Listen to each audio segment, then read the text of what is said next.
Today in the Fireball Tool Workshop, Jason and Wyatt heat things up and are back at the grind to see if they can repair some old iron. Hey Wyatt, come on over here. There's something I want to show you. Are you ready for an adventure today? Yes, I am. I'm going to be working on my Gardner snag grinder. Bought it probably, it's been 5 years now. So watch what happens when we turn this thing on. See that? No go. This machine runs on 480 3-phase. And the electrician's got this wired up to a foot pedal for me. Tries to start, but just won't move. Something's frozen up. So we have major issues. This machine dates all the way back to the 1930s. It contains an electric motor capable of 15 horsepower, designed to grind away some serious metal. This motor has a shaft with a coupling attached to the end. Anything that attaches to this coupling will spin, and in this case, it's a big grinding wheel. But after all this time, it has stopped working. And in order to find out what's causing this, Jason and Wyatt are going to have to crack into this capsule to get this grinder grinding again. It hasn't worked in several years, and this all started once I added grease, and I really would like to get it working. What I have a hunch is that we've hydro-locked the shaft and the bearing with grease. Hydro-locking is exactly what it sounds like. It's when liquid enters a space and prevents anything from moving. In this case, the shaft relies on the bearings to spin freely, and grease is used to reduce friction. But Jason suspects that when he added more grease on top of what was already there, it packed the bearing too tightly, effectively locking it in place. Now, he and Wyatt need to figure out how to free it up while removing as few parts as possible. I think the first thing we're gonna have to do is just let's get the wheel off and see what's behind it, and maybe it's an easy fix. All right, let's tear into it. And after they loosened a few screws, He-Man put this one on. they uncovered the sheer mass of what they were working with. This wheel is very heavy. How many inches is that thing? I think it's 30.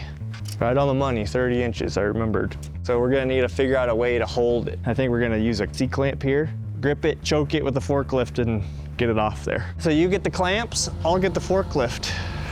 So they carefully removed the giant wheel, making sure it didn't fall on their feet. That's what steel-toe boots are for, right? How much does it weigh? Any guesses? I'm gonna say 210 pounds. I think this weighs 275 pounds. Was this over under? Are we playing Price is Right rules? Ooh, dang it. 231 pounds. All right, pretty good guess, Wyatt. With this giant toe crusher finally removed, the boys kept taking this old machine apart to finally see what's been causing the issue. The grease is so old, it's basically solidified in between the rollers. Probably the original grease in there. Solid 75-year-old grease. And that last pump of grease that I put in there just sealed it off. So let's warm it up a little bit and see if we can get the grease to liquefy. If Jason is correct, when he heats up this bearing, like the wax of a hot candle, the grease should drip out and open up some space. The smell of a cutting torch and grease in the morning. It reminds me of working at the steel mill. Yep. Okay, let's see what happens. Look at that, keep going. With Jason's hunch proving to be right, they're still not out of the woods yet. They have to go further into this grinder to get all of the old grease out so that it doesn't re-harden when it cools. But when they started inspecting how to do that, their plan quickly derailed. Yeah, all three of them are a blind hole, Jason. Of course they are. That means that this was not going to be a simple screw to undo, and they were going to have to put some muscle into it. And after breaking a sweat, You gotta be kidding me. then changing their angle of attack, they eventually had to get a little more creative. Freaking stuck. So why is it so hard to get this coupling off? It's usually supposed to slide off with ease, so that means there's a problem. There are many potential reasons this might be happening. Either the key could be sheared, the metal-to-metal contact is locked, there are metal burrs or rust inside, or this coupling is a shrink-fit design.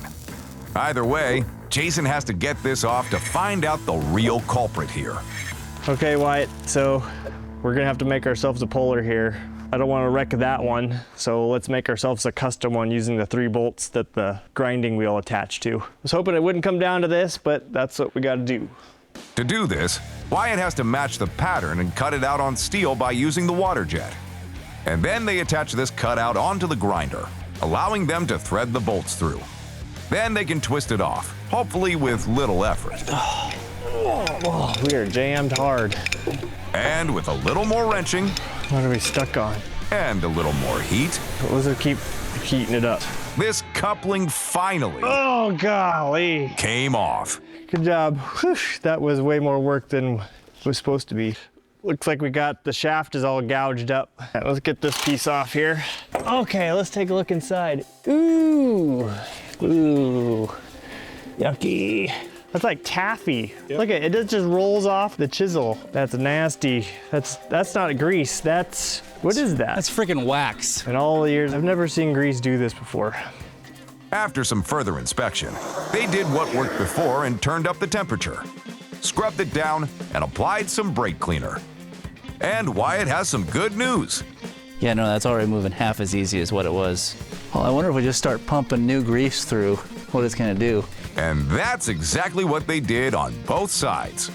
We have way better grease options now than they had when this sucker was originally built. And we just pump a little more of this in there and we put it back together again and she's golden. Be good for another 100 years. With the grease problem solved, they now have to get the coupling back onto the shaft. But that's when they noticed something wasn't adding up. Look at that big burr. Like, how in the heck did that get on there? Did we just drag that from the center over to the edge? That's all we did. That thing's tall too. It's like a 1/16 of an inch tall. In the process of removing the coupling, Jason and Wyatt gouged the metal. That's why it was so tough to get off. See, there was something stuck on the shaft. So now they won't fit together if they try to put it back. The only thing they can do now is find a way to remove and smoothen the excess material. All this metal just skid over to the end and just piled up right there. So I'm gonna file that out and come back with a flappy wheel and we'll clean it up. And Wyatt finished it off by hammering. When in doubt, bigger hammer. But not without a little more help. And with all the pieces getting put back the way they were. Okay, we'll put the screw in and we put the backing plate back on and then we're off and going. They even got some additional exercise in. Oh, geez, it's way heavier than I remember. And after all that, the grinder was back together again. You sure it's tight? I gave it all the ugga-duggas. Okay. I'm gonna go flying off and rolling through the shop and out the door and into the next county.